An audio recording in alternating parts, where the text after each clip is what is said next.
am a victim of capitalism, a joyful victim. I've suffered tentacles, Omegaverse, Mpreg, you name it, and I needed something to remind me, hey, maybe the world isn't so bad after all. After a gajillion ads, I saw the magic 2-letter genre. Another one, thank you. That makes my ears perk. A college love story, coming of age, slow burn, meeting the right person at the right time. Like, I like it. Starcatcher, like, give him a round of applause. Like, what? The main character, Lucas, with hopes of getting into medical school, wishes upon a star after being begged by his sister, is then thrusted into a new life. Off-rip, we're shown who the other love interest is, Thomas, and meeting him, the main character is trying to find a way to socialize. This series is a slow burn and is super cute. The main character is dodgy of Thomas, trying to run out of the conversation after he's caught blushing to the sound of Thomas's voice, and he runs back for his backpack and Thomas is just waiting for him, like, just so adorably. And they end up spending a lot of time talking. And if I were to really pinpoint this series, again, it's a slow burn, like, no joke. Drama is not in its lexicon. The focus is solely these two and these two only. We're almost at like 40 chapters in, there's no kiss. But here's the thing, by the mid-20s, there's in fact a time skip for them, like 2 years into college, and they have not kissed like at all, didn't solidify, didn't mass, iodine, evaporate, nothing. But they will dead ass sit there and cuddle like they were married for years. What this series really has going for it is building up characters and focusing on nothing but making a correct chemistry. I mean, there's nothing else going on, so obviously, one of the big events that it seemed to build up was the Starcatcher Festival. Get it? Starcatcher. Name of the series?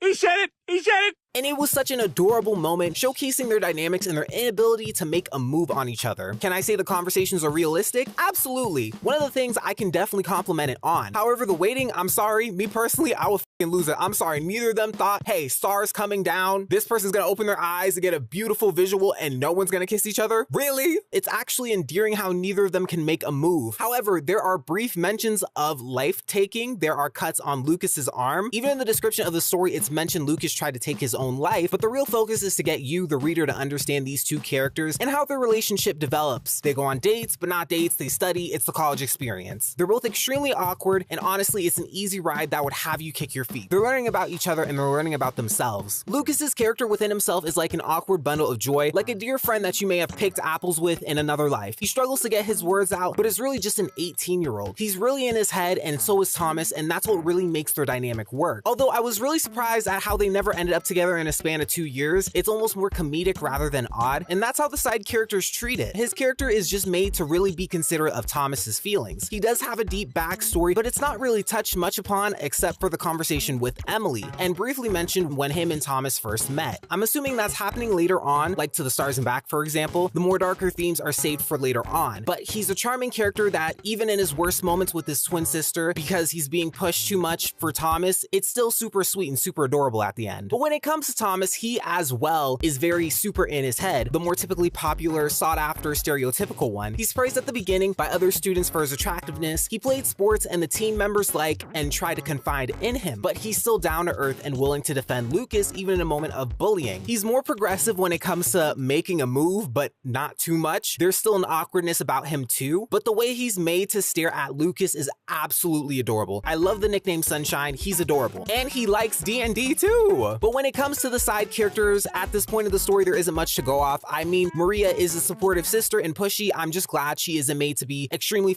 annoying or just a pain in the but I don't want to assume her character just solely marches off of Lucas's drum. Now, I'm gonna say this after reading what I've read in the last month. This was such a refreshing cleanse. Nothing heavy, nothing creepy, nothing weird, no tentacles. This story is immune to any real conflict, and honestly, I'm okay with that. Like I said, it's really just focusing on these two's relationship and making a good dialogue. Them discussing their likes and the Star Festival and getting embarrassed by the teacher, and Thomas comforting Lucas by passing him notes. Lucas trying to help Thomas with statistics and them trying to figure out chicken Scrabble and him being an idiot. Quite literally, the moment Thomas played the guitar for Lucas after Lucas tried to make him feel better after he thought playing guitar wasn't just important at all. Lucas having a panic attack and Thomas being able to sit and wait with him and communicate that he shouldn't touch him or do anything. Thomas saying, fuck y'all if y'all think Lucas is weird because you're weird. Bitch, much. You get to know how these characters are, how they think, and that's what I like. I want to be able to sit here and say, hey, what would Lucas do in said situation? Like, I don't know, if his house caught on fire. Probably have a panic attack, but that's besides the point. You'll understand these two before they really seal the deal. They're funny, they're likable, and they're relatable. The art has such a gorgeous color palette choice on all of the characters and the shading as well. The creative use of having a starry night behind the panels to give an effect, I truly have no complaints. It's cute, it's efficient. I like it. I could go on and on and on about how realistic the dialogue is in a modern hangout setting. Y'all ate that! It's refreshing and I just love to see it. Starcatcher is one of the series I'd probably place right next to Stars and Back and Bailin and Lee Yun. It's nice and it's super cute. Definitely more slice of life, but overall, I think the series is great. I think you should check it out. If you need something to pass the time and nothing too heavy, I would honestly turn towards the series. But on that note, I'm gone. Bye!